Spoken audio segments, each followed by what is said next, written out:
Welcome to the Michigan Golfer Show with our host, Bill Shelton. Join us each week as we explore the courses, the people, and the events that shape our great game. Welcome to this edition of the Michigan Golfer. We're broadcasting from the Michigan Golf Show, which is the largest consumer golf show in the world. And our guest for this segment is Susan Bairley. Susan is the editor of the Michigan Golfer for Women and also heavily involved with the Women's Golf Network on the internet. Susan, welcome. Well, thank you, Bill. Some time ago you put out an article and you talked about Michigan's top 10 women who influenced golf in the 20th century. Let's start off with a question. What was the criteria? What were the criteria that you used in making that decision? Well, Bill, I had done a lot of golf writing for women, women-related, a lot of golf writing in the last 10 years, and what I found was there were quite a few women who I ran across either through my research or also through interviewing that really were making significant impacts into the game. So when we started to put together the list, we wanted to come up with a list that actually spanned the century. So we started from the early years, which involved some of my research, right on up through the end of the century. We were looking for women who not only had an impact because of their involvement in the game, either as players or supporters, but that their impact was extensive and went beyond their own professional ability. So we looked at amateur golf, we looked at professional golfers, were part of that list, as well as people who just got into the golf business. Now, all of these women certainly have Michigan roots. Either they were born here, raised here, or involved here, but their influence extended far beyond the borders of Michigan. Give us some examples of that. Oh, absolutely. Well, one of my absolute favorites, and actually has become a personal friend, is Shirley Spork. Shirley was involved as a golfer as a young woman. Well, she was a student at Eastern Michigan University, which probably at that time was Michigan State Normal College. There was no women's golf program, but that didn't stop Shirley at all. And she went on to become a national collegiate champion in her college years, and in 1950 became one of the co-founders of the LPGA. Was one of 13 women, along with Babe Dietrichson Zaharias, to get that organization off the ground.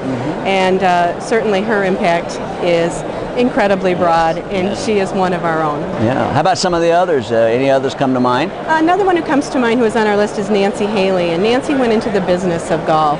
She started Haley Sport. She made it a multi-million-dollar industry. She focused in on women's clothing, and actually in the last few years of the 20th century got involved with Clint Eastwood and started a clothing design business called Tahama.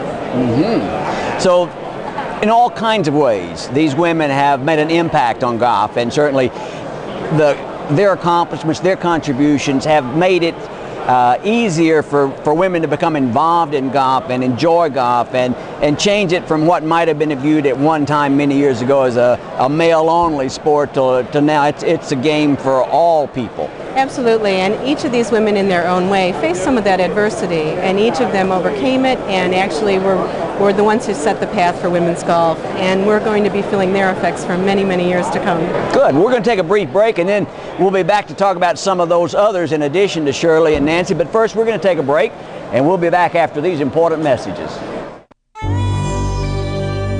Legends beckon me to follow in their steps through historic stands of towering pines, among shimmering banks of heather. Visit www.michigan.org for information about Michigan golf packages and courses.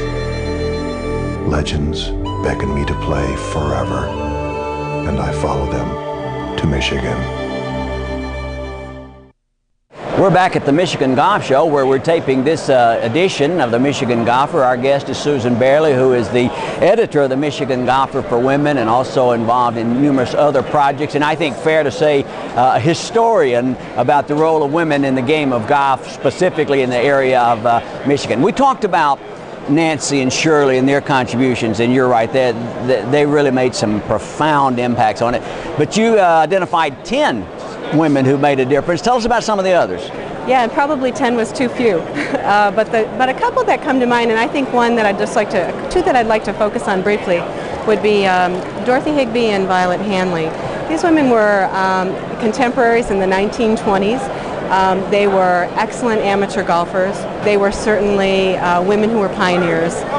When you think of the times in the flapper era, etc., to think of women on the golf course, they weren't wearing what you see today on the course. They wore their skirts. They were, the courses were different.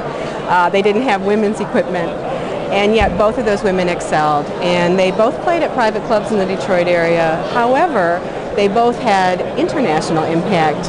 Violet and Dorothy were both involved in international competition. And actually, I think Violet was on the first team that preceded the Curtis Cup. Dorothy Higbee was on the first Curtis Cup team that went to England. In addition, they relished tossing back and forth the women's title. They both played with the Women's District Association in Detroit, and they just went back and forth on who was the winner until Violet became a golf coach at the University of Michigan, and actually that caused her to lose her amateur status, something that was quite upsetting to her, and gave Dorothy then the crown for many years afterward. She worked hard to get that status back, and as things changed with the National Collegiate Athletic Association, Violet eventually did get her amateur status back. By that time, I guess the competitive field had expanded quite a bit. But both of them were significant, particularly when you think of the time frame and the Depression coming in there. I mean, they were wealthy women. They had the ability to golf when others perhaps didn't. But they certainly helped set the pace for women's golf early on in the century. If someone wanted to read about all 10, where can they find the article? Probably several places. Well, we still have it on our Michigan Women's Golf Network, the Women's Golf Network site, and we will archive it over there as well.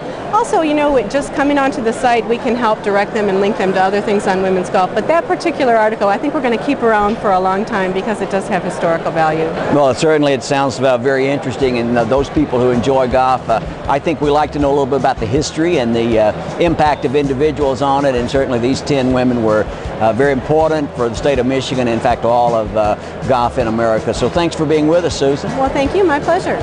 And thank you for watching The Michigan Golfer.